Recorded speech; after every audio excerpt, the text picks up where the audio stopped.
Hola todos. Hello everybody. Say hi, Pa. Hola. Thanks for joining us in Guanajuato, Mexico. So we just filled up our jug from a local well because we don't have our own water source here. And so we picked up one of these jugs. How much did it cost, Pa? 1,300 pesos. Okay. And these jugs come from local factories. They get shipped over from other countries, and then they have like shampoos and detergents in them. And then once the factories are done using them, then they sell them to the local community. So we picked one up, and then we stopped at the hardware store and picked up a nozzle to put on the end. And now we're watering the watermelons. So all of our watermelon plants look about this big right now. I'll pull out some of these weeds. And we haven't been out here watering in a while, so we're gonna really soak it. We haven't gotten any rain. It's supposed to be rain season right now, but it looks like it's running late. So we're out here watering the garden by hand again. To fill up this jug at the local well, it is 15 pesos, so about 75 cents for all of that water. We've noticed a big influx in subscribers, and we wanted to say hello to all of our new subscribers. Hola, everybody. Thanks for joining us on our channel, Our Life in Guanajuato, Mexico. So we've had some local kids in the community and actually a lot of horses. People just let their horses wander around to eat, and they've been coming into the garden, and so we're really worried that they were going to start eating the watermelon seeds when they are getting really big. So we're going to fence in the garden here today, and then we won't have to worry so much about our watermelon seeds and the other plants that we're going to be planting soon. We were really hoping to get some really good rain showers so that we could plant the watermelon seeds over there in the field. But we haven't gotten any, and it's almost too late to plant our our pumpkin seeds and have our pumpkin patch ready by October. So we're thinking we're just going to plant our seeds and pray for rain, and if it works, it works, and if it doesn't, we can always try again next year. It's just not feasible for us this year to water that whole field by hand because it's just really, really labor intensive. And kind of expensive because we go through a lot of water. We drive our truck to go pick up water, and so yeah, we're just gonna hope for the best and get those seeds in, and we'll see how it goes. Look at that beautiful mountain back there, you guys. Ay, es beautiful. Es muy bonita. And if any other farmers or homesteaders are kind of curious about what our soil is like here in Guanajuato, we do live in a high desert up in the mountains. So the soil is a lot different than I'm used to in Minnesota, a lot different. So when I water the garden here, I have to really, really soak it. Otherwise, the water will just kind of run on the top of the surface of the soil and won't penetrate into where our plants are and where the roots are. It's like really compacted like clay, but it's really sandy at the same time. Like if you were to dig it up, it's extremely sandy. I want to show you an example. And we only have about 8 inches of topsoil here. So this is the sand. Erasmo dug this hole for a post, and this is what the dirt looks like.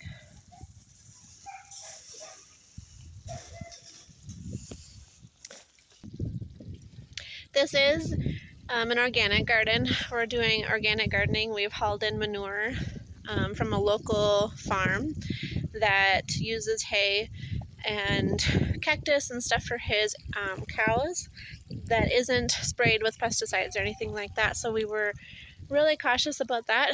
And then for those of you who don't know, our washing machine is right there, and we have a pipe running all the way over to the garden to also utilize our gray water. I've heard a lot of people say that how disgusting that is to use the washing machine water or to even use our shower water for our garden, and it's really not. If you look up how amazing plants are and how they soak in things, soak in liquids, and how they utilize it for their growing and for fruiting of the plant, it's really, really amazing. None of like the soap or dirt or anything gets into the fruit. It's really okay, really healthy. And you'd be really surprised at what the big factory farms put in the soil and your fruits and vegetables that you eat all the time anyways. So I really suggest that you really look into that before you worry about using gray water. There's nothing to worry about.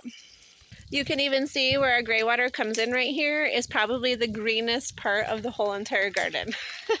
It doesn't hurt the plants either. I just wanted to show you here, as you can see, I haven't even really watered that much, and literally a lot of the water is running this way out of the garden already, and it's not fully moist yet. I also have a big ant farm over here, right there. I don't know if you can see it, but lots of ants coming in and out here. And here in Mexico, that's a good sign. They believe that if you see big anthills like that, then there is water underground for a well. There's Pa. He cut down a tree over there where our driveway is going to come through, and then he's using the wood for some of our fence posts around the garden. Want to share in español, Pa? Sí. Aquí, un huizache que cortamos, lo hicimos leña y pensé que pues sería muy útil usar estos como postes para la protección aquí de la granjita de sandías. Estos van a ser los postes con el alambre, el alambrón que compré. Allá está la malla, las de fencing. Ah, all right over there, yep.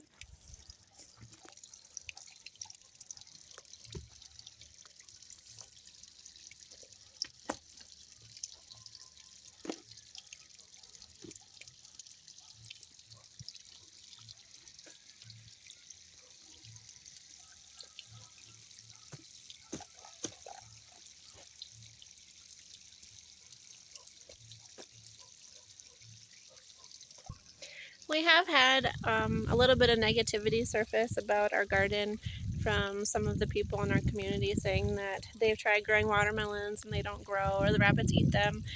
They've tried growing the pumpkins and they don't grow. And so it kind of brought us down for a couple of days, but I just reminded her as well, just because it doesn't work for someone doesn't mean it can't work. It's just a learning process, I think, and we want to keep going at it. Our goal is to grow a lot of our own food and be independent in that area so that we can support our large family and not have to rely so much on outside sources. And another reason why we want to do it is because we want to eat healthier. We want to know where our food is grown, what it's given, and make sure that it's organic and healthy, because we live by a couple of the larger, I'm not going to name names, but some of the larger farms that supply to Costco and Sam's Club and other stores throughout the United States, and they label all of their produce organic, but we see them out there in hazmat suits spraying and doing all kinds of things that doesn't look organic to us.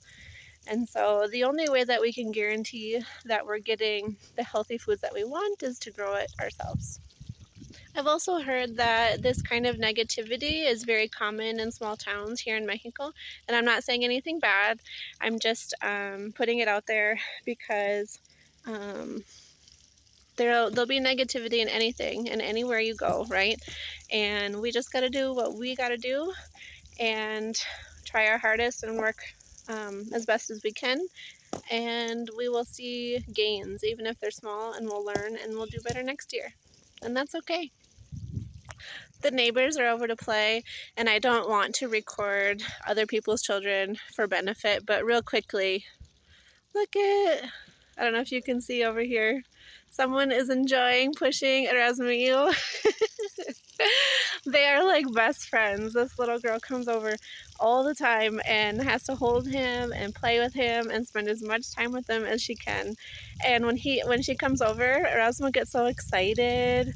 He starts smiling and like can't wait to go hang out with her. It is so cute, you guys. We are really, really blessed with wonderful, wonderful neighbors. If you like this video, don't forget to give it a thumbs up. We'd really appreciate it. It helps with the algorithm, showing other people our YouTube channel that might be interested in our channel as well. And if you're not already a subscriber, please subscribe. We'd really appreciate it. And thank you to all of the new subscribers. We're so excited to have more people here in our YouTube family. Just watering.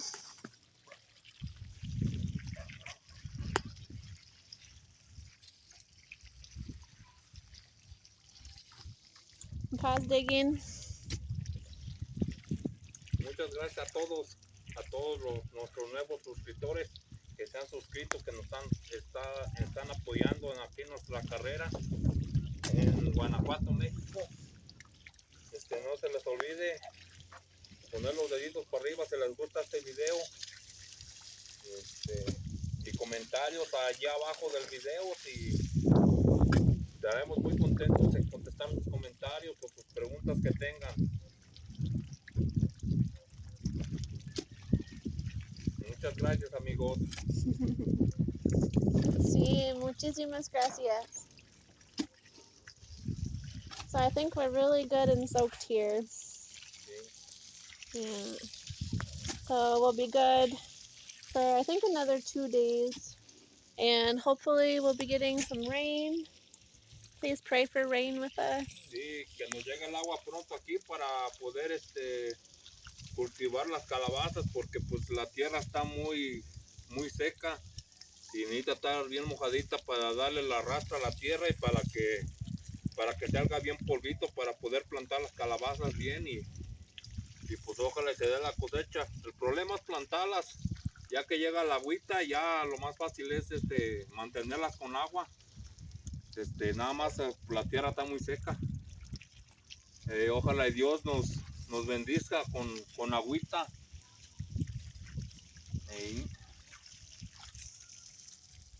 Sí, el agua es la de toda la vida para las plantas y pues también para nosotros. Oh yeah, Pa, I wanted to show you something over here. There's a couple big watermelons, but I wanted to show you something.